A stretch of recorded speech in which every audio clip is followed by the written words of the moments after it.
think that the most kind of profound, if internal, kind of measure of that for me was just the awareness that there were other nerds like myself who were interested in technology, interested in STEM, but also interested in creativity and play and performance.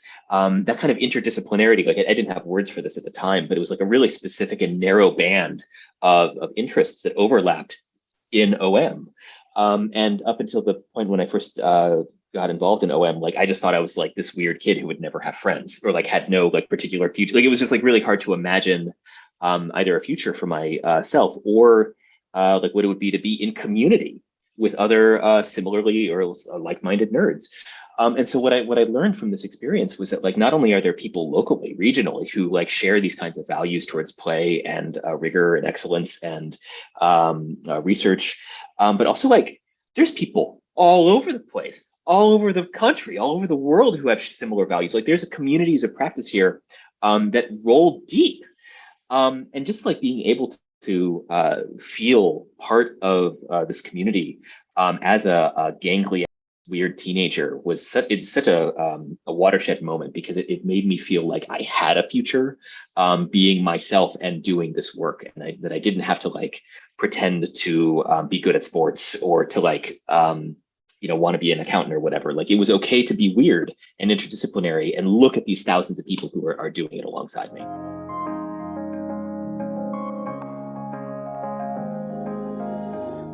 So I was never the most technology forward person on the group. I worked with a bunch of absolute savants who have now gone on to extremely rigorous technical careers at places like Apple and Dartmouth. Like these are some serious tech nerds.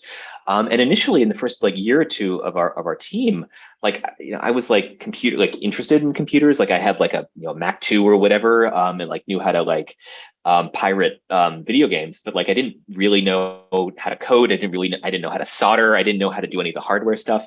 And for the first year or so, I was just like, I kind of didn't know what I had to offer. I was just this kid who like had a background in like theater and ballet.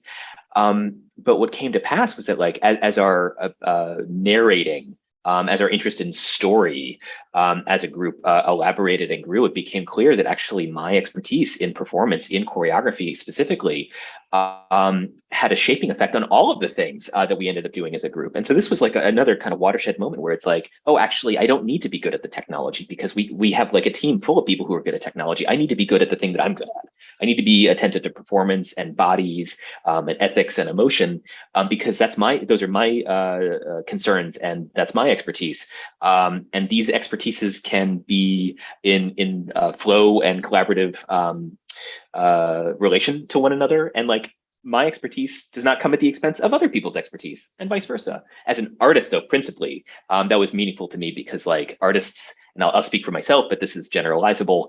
Artists so frequently, so historically, so asymmetrically are positioned as like a supplement to like more rigorous scientific inquiry. Like this is why it's STEM to STEAM, because A for art is a supplement literally to STEM. Like STEM is the structure, the most important structure that the A for the arts is like kind of literally crammed into. Like this is, I don't have a whole lot of patience for STEM to STEAM. But in this kind of utopian moment within the OM team, I started having working models for like equitable interdisciplinarity. And this is functionally what I teach now here at Brown. Like, so I teach choreo robotics, which is functionally about making robots dance. But like the people I teach this class with, they're computer scientists, they're roboticists. These are not people with performing arts backgrounds per se. And the only way that this class flies is by our ability to work together and acknowledge and honor each other's respective expertise. These are muscles that I first started practicing in OM in the 90s.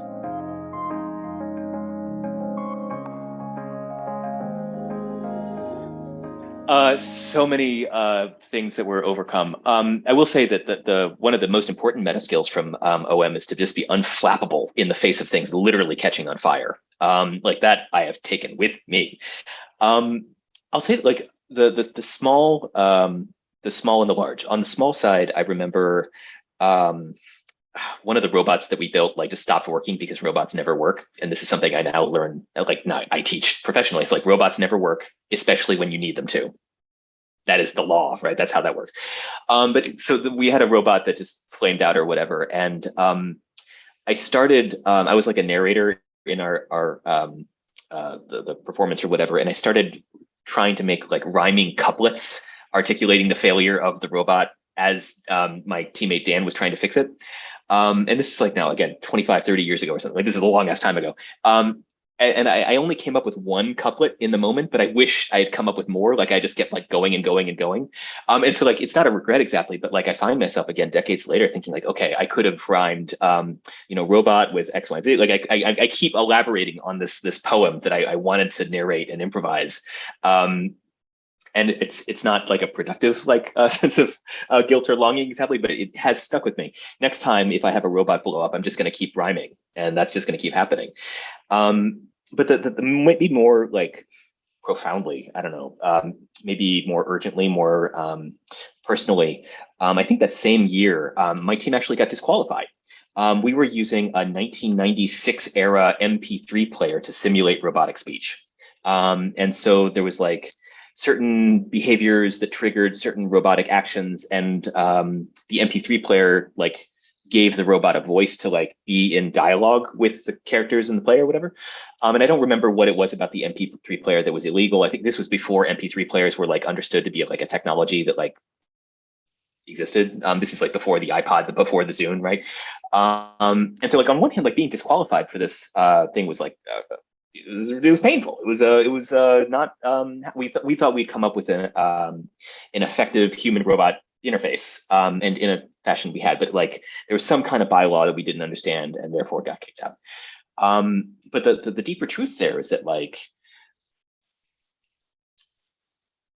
it didn't stop us from continuing this work and research. Like it didn't actually like the OM was the catalyst for this team coming together to experiment with like human robot interactions. In this case, like human robot danced interactions. Like we came up with this the MP3 kludge to address certain kinds of technical things or technical questions. But even though we lost the competition, I'm still thinking about human robot interaction. Like I'm still thinking about how humans and robots can use dance specifically as an interface modality.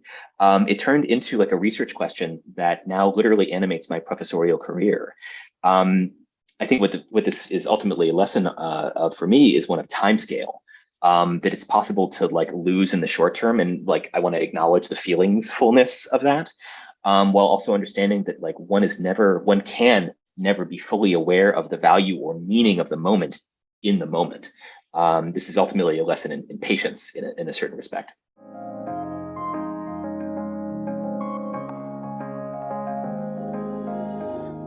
This is such a colossally weird time to be an artist. Like it's never been like a particularly like normative, like easy time to be an artist, but like we're in a moment when the ubiquity of cultural expression, the ubiquity of certain kinds of technologies means that like creative production, cultural production, performance, art, these are all phenomena that have like just so many more homes, so many more platforms.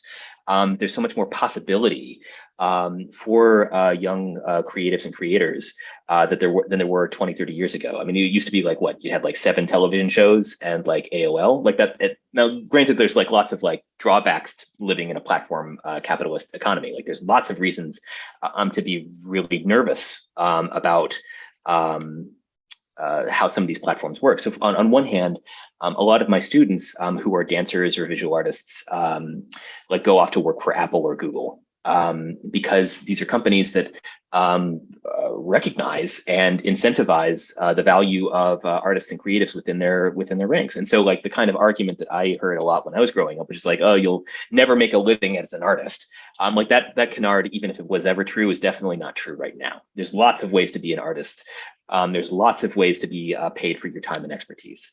The thing I would encourage sensitivity towards first and maybe foremost is community, affiliation, affinity, how you constellate your network, your friends, your chosen family. As an artist, it can be really challenging it's not only challenging work, but it's really alienating and isolating sometimes. And so how you hold on to your community, how you hold on to your chosen family, it's not just like, there's not just personal consequences to that, there's professional consequences. The other thing I'll say is that, like, I'm a child of the 80s and 90s, and a lot of the dance movies of that era are very, very poor. They're very, very bad. They're really fun to watch, but not take professional guidance from. So there's like, as a dancer, like there's all of this like mythologizing around like suffer at the hands of the master choreographer for decades, and you get really tortured and hungry and physically and psychically abused. And then one day you've accrued enough mastery to like go become a real artist, and then you abuse future generations of artists because that's like the circle of life or something. So like this kind of mythology about like what it means to suffer as an artist, or to like come up through the ranks. Like there's all sorts of metaphors that speak to how real artists get made, right? And so for the folks who are coming up now, who are interested in being creative or being an artist for a living, I would ignore those mythologies and ignore those stories and blaze your own creative path, because we live in a time of tectonic disruption. The ways and means of previous generations do not hold true to you. This is a moment of extreme flux, and that gives me agita. That's really anxiety provoking on some level. But it means, because things are so dislodged, that the kinds of careers that are possible now are wildly beyond anything I could ever imagine or advise. So go nuts, go blazingly towards your wildest dreams, and I think you'll probably be fine.